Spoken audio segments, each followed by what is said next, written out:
నమస్తే welcome to our channel నేను సౌజన్య YCP వాళ్ళందరూ కూడా నారా లోకేష్ అనగానే పప్పు పప్పు అని ఇంతకుముందు కామెంట్స్ చేశారు కానీ అదే పప్పు ఇప్పుడు ఏకు మేకైంది అన్నట్టుగా కామెంట్స్ చేస్తున్నారు నారా లోకేష్కి సంబంధించి మరి ఈ అంశానికి సంబంధించి మనతో మాట్లాడడానికి వారి విశ్లేషణ మనతో పంచుకోవడానికి ఈరోజు మనతో పాటు ఉన్నారు senior journalist senior political analyst C S Rao గారు ఉన్నారు వారితో మాట్లాడదాం నమస్తే అండి నమస్తే సౌజన్య సో ఒకప్పుడు నారా లోకేష్ అంటే పప్పు పప్పు అని కామెంట్ చేశారు ఈవెన్ ట్రోల్స్ కూడా చేశారు మీమ్స్ కూడా అన్ని క్రియేట్ చేయించారు వైసీపీ వాళ్ళందరూ కానీ ఇప్పుడు అదే పప్పు ఏకు మేకైంది అని చెప్పేసి అని కామెంట్స్ చేస్తున్నారు ఎందుకు ఇంత తీవ్రమైనటువంటి కామెంట్స్ చేయాల్సి వస్తుంది వైసీపీ వాళ్ళకి నారా లోకేష్కి సంబంధించి నిజంగా ఆయనలో అంత చేంజ్ ఓవర్ కనబడిందా అంత అప్డేట్ అయ్యారా ఒకవేళ అప్డేట్ కాకుండా అతను కనుక పూర్వం లాగానే ఒకవేళ పప్పు అని భావిస్తే అతను అరెస్ట్ చేయాలని చెప్పి వైఎస్ఆర్ కాంగ్రెస్ పార్టీ ఎందుకు అనుకుంటుంది లేదు అంటే ఎవరు అడ్డం వస్తే వాళ్ళని అరెస్ట్ చేస్తారా వైసీపీ వాళ్ళు ఎవరిని అరెస్ట్ చేస్తారు ప్రమాదం అనుకునే వాళ్ళని కదా అరెస్ట్ చేసేది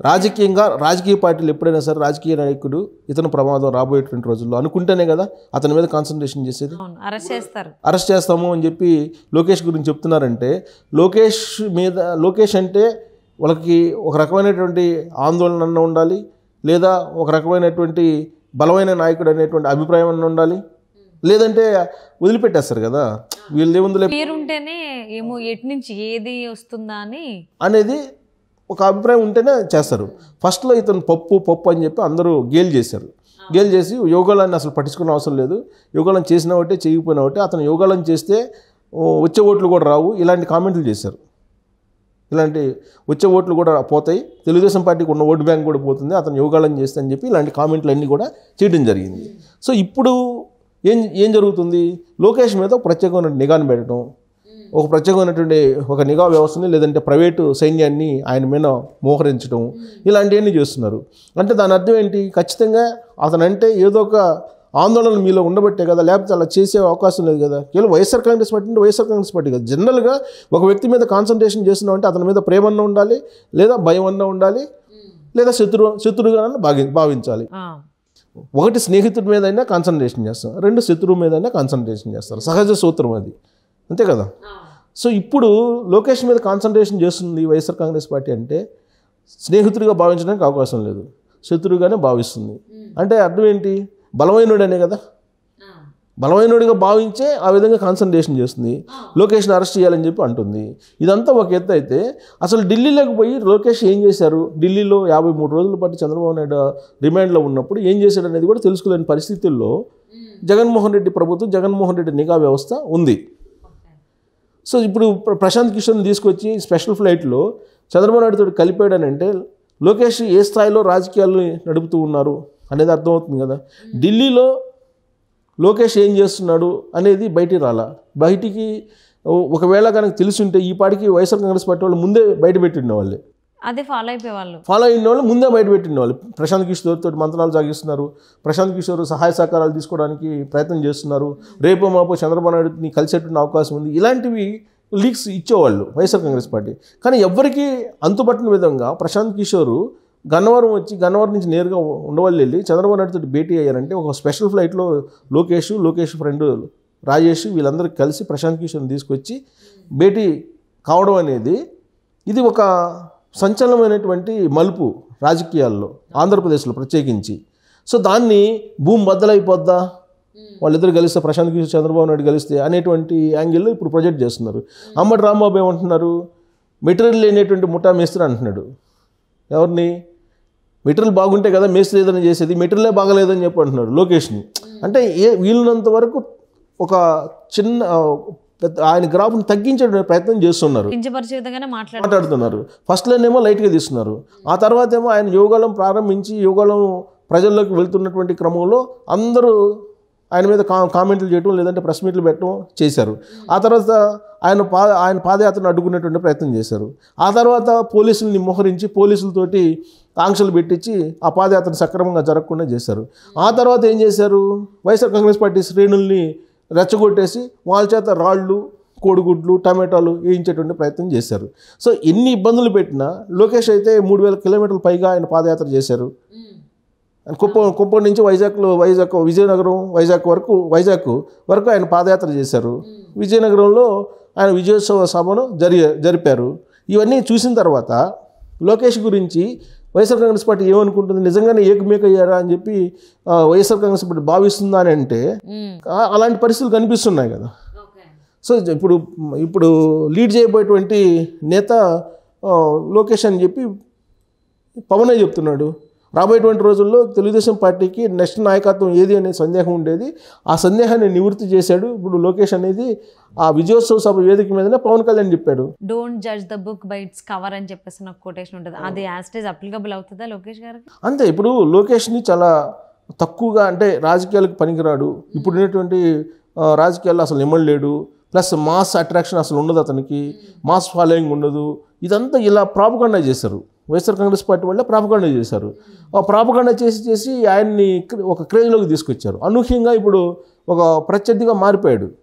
ప్రత్యర్థిగా కూడా రాజకీయ శత్రువుగా చూస్తున్నారు ఇప్పుడు లోకేష్ని. వైఎస్ఆర్ కాంగ్రెస్ పార్టీ వాళ్ళు రాజకీయ శత్రువుగా చూస్తున్నారు. ఒకప్పుడు కొడాలి నాని కానీ, అంబటి రాంబాబు కానీ, రోజా కానీ, పేర్ని నాని కానీ, వీళ్ళందరూ ఒంటికాల మీద వేసేవాళ్ళు లోకేష్ మీద. కానీ ఇప్పుడు లోకేష్ మీద ఒంటికాల మీద లేసేటువంటి పరిస్థితి కనిపించట్లా. ఎందుకు? ఆయన చంద్రబాబు నాయుడు రిమాండ్కి వెళ్ళిన సందర్భంగా ఆయన జాతీయ మీడియాలో ఫేస్ చేసినటువంటి అంశం, స్కిల్ డెవలప్మెంట్ కేసులో నిజాలను బయటపెట్టేటువంటి ప్రయత్నం, ఇవన్నీ చేయటంలో ఆయన సక్సెస్ అయ్యారు.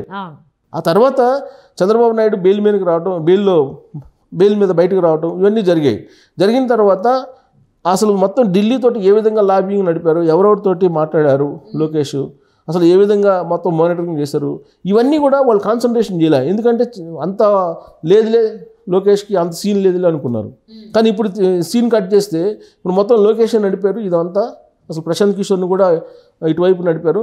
ఒకప్పుడు ప్రశాంత్ కిషోర్ వల్లే కదా మనం గెలిచింది, ప్రశాంత్ కిషోర్ని కూడా ఇప్పుడు జగన్మోహన్ రెడ్డికి దూరం చేసేసి ఇప్పుడు తన వైపు తిప్పుకున్నారు అనేటువంటి ఒక అభిప్రాయం కలుగుతుంది. అంటే లోకేష్ మామూలుడు కాదు అనేటువంటి అభిప్రాయానికి వైఎస్ఆర్ కాంగ్రెస్ పార్టీ వచ్చిందని చెప్పి మనం భావించడానికి అవకాశం ఉంది.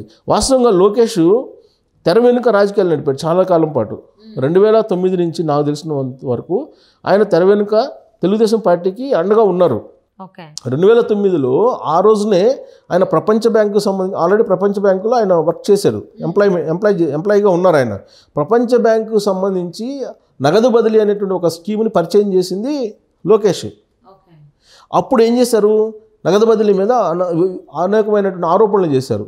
నగదు బదిలీ అమలు చేస్తున్నాడు స్కీములకి, అంటే డైరెక్ట్గా డబ్బులు వేసేది. ఇప్పుడు జగన్మోహన్ రెడ్డి బటన్ నొక్కి డబ్బులు వేస్తున్నాడు అంటున్నారు కదా, ఆ స్కీమ్ని 2009లోనే లోకేష్ పరిచయం చేశాడు. తెలుగుదేశం పార్టీ వాళ్ళు నగదు బదిలీ తీసుకురావడానికి ప్రయత్నం చేశారు.